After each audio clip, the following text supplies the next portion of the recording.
জীৱনত সুখ বিচাৰে যদি আনে কি কয় তাক ভাবিবলৈ বাদ দিয়ক। জীৱনত পাৰিলে পানীৰ দৰে হ'বলৈ চেষ্টা কৰক। নিজৰ ৰাস্তা নিজেই তৈয়াৰ কৰক। পাথৰৰ দৰে নহ'ব, আনক উজতি খুৱাবলৈ। জীৱনত সফলতা লাভ কৰিবলৈ হ'লে প্ৰথমতে নিজৰ বিফল হোৱাৰ কাৰণবোৰ জানি লোৱা উচিত। মূৰ্খ ব্যক্তিৰ পৰা বাহ লোৱাতকৈ জ্ঞানীৰ পৰা গালি শুনাই ভাল। আনৰ ভৰিত পৰি সফল হোৱাতকৈ ভাল নিজৰ ভৰিত থিয় হৈ কিবা কৰা।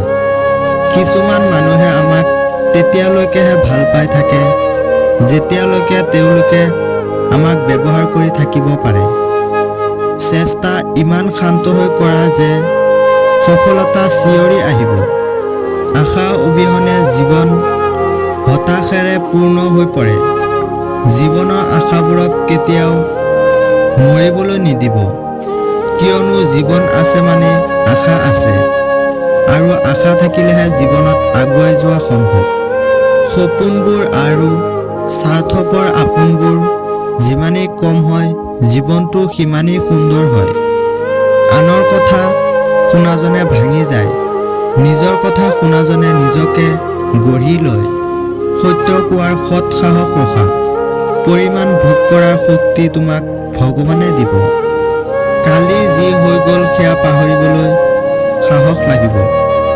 আজিৰ সৈতে যুঁজিবলৈ শক্তি লাগিব। ডাঙৰ হৈ অহাৰ লগে লগে দায়িত্ববোৰ বাঢ়ি আহে।